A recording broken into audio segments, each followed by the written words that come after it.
Theodore Parker is one of my favorite UU historical figures. He was hugely influential in his relatively short life from 1810 to 1860.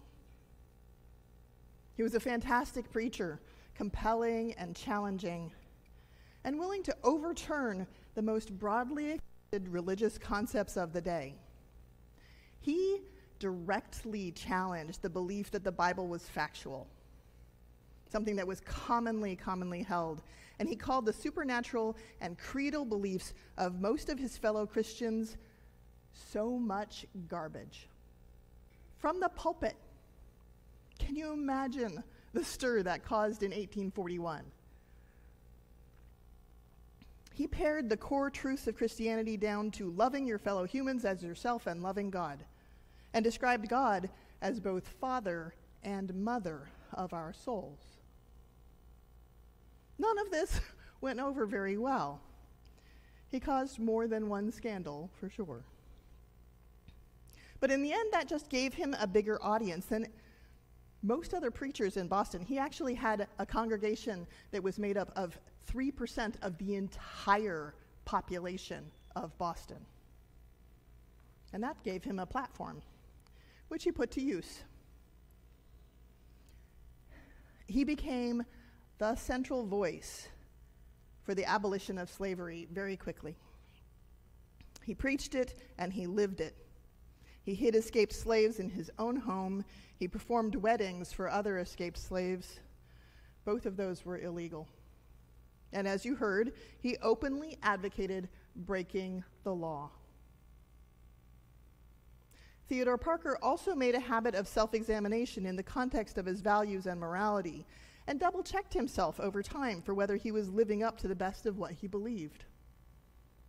He didn't want to be merely justifying his preferences. He held himself to those self-checks, preached about the sting of realizing that he had not been as morally righteous as he thought he had been. And then he visibly proceeded to improve himself, do more, do better. Sounds like one of our principles in action, right? The constant quest for truth and meaning. We UUs owe him a lot. And you can hear the caveat coming, right? Humans are human, and this guy sounds great, but 1840s, 1850s, not exactly modern thought.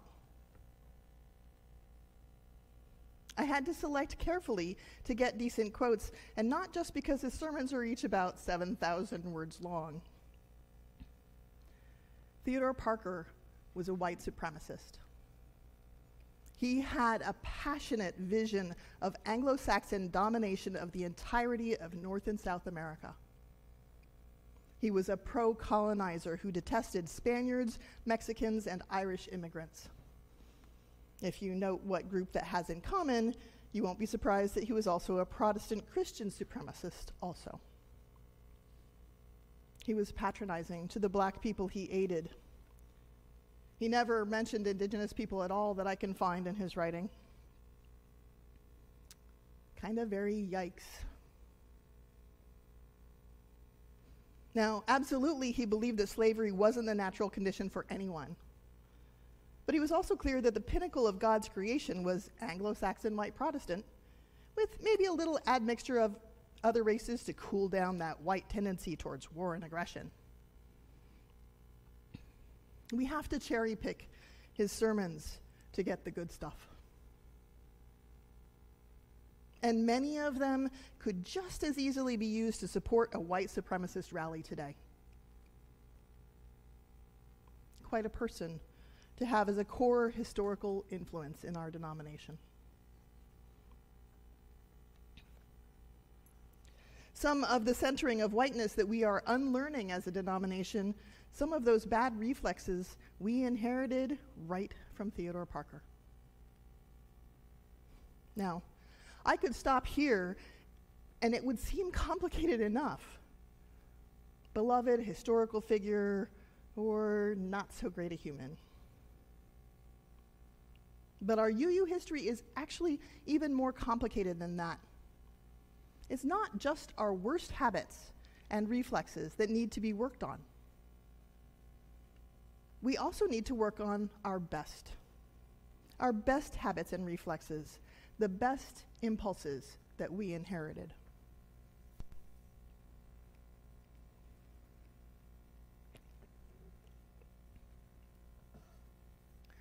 One of the disabled black pastors I follow on social media, Reverend Dr. Lamar Hardwick, recently posted this. In the 1800s, both pro-slavery and abolitionist movements used disability and Christian ethos of charity as the platform for their cause. It's interesting that neither side were motivated by a Christian ethos of equality. This still has implications today. So let me repeat that. In the 1800s, both pro-slavery and abolitionist movements used disability and the Christian ethos of charity as the platform for their cause. It's interesting that neither side were motivated by a Christian ethos of equality. And this still has implications today. This is tied right into white supremacy culture, this superiority, the offering of charity downwards to those who are, of course, just a little lesser, indefinably less worthy, less important, less central. When we do good for others, it's really easy to feel good about helping the less fortunate. And we know it. And we know that it is a differentiation of value and worth. I know I learned young to feel ashamed about either needing or accepting charity, and there's a reason for that. The media regularly feeds us stories of someone who refused aid in order to do something on their own at much greater personal cost, and we are supposed to admire them for it. Even the best of Theodore Parker's legacy is mixed with these not really clean intentions. Tucked into that ethos of charity, of making room for the less privileged, of lifting up, is Parker's ethos of charity as a gift to those who are lesser.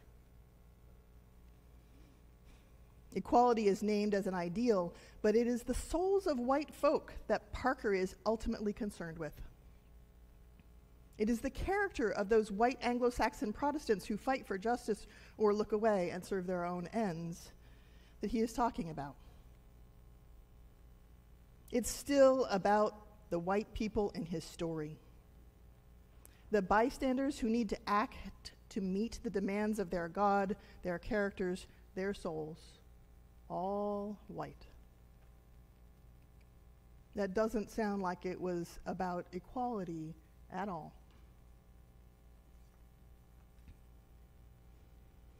Now, like any good ethics question, the truth of Theodore Parker's impact and influence doesn't have clear boundaries. Did he do good? Yes. Did he cause harm at the same time? Yes. Was it better that he spoke up as he did? We will never know. We can't run the alternate experiment to see what would have happened. It's untidy. It's complicated. The best things we may ever do can carry with them some of the worst implications. We are good at justifying our longing and our actions, and we are good at looking right past things we have been conditioned to believe. And we are very, very good at looping back to supporting systems and decisions and processes that benefit ourselves more than others. That's a deeply human trait, and we don't like admitting it. Nobody does.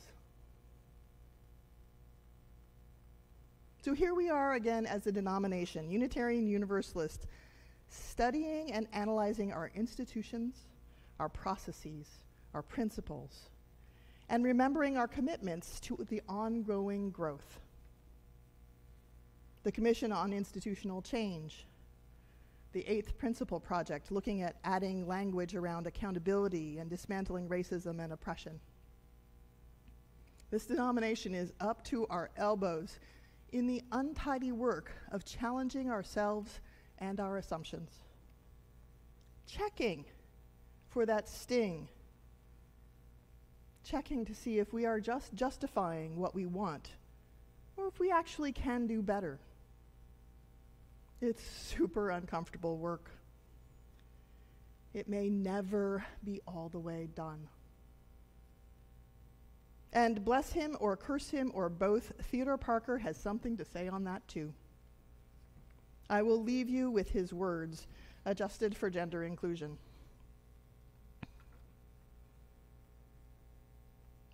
It is an old world.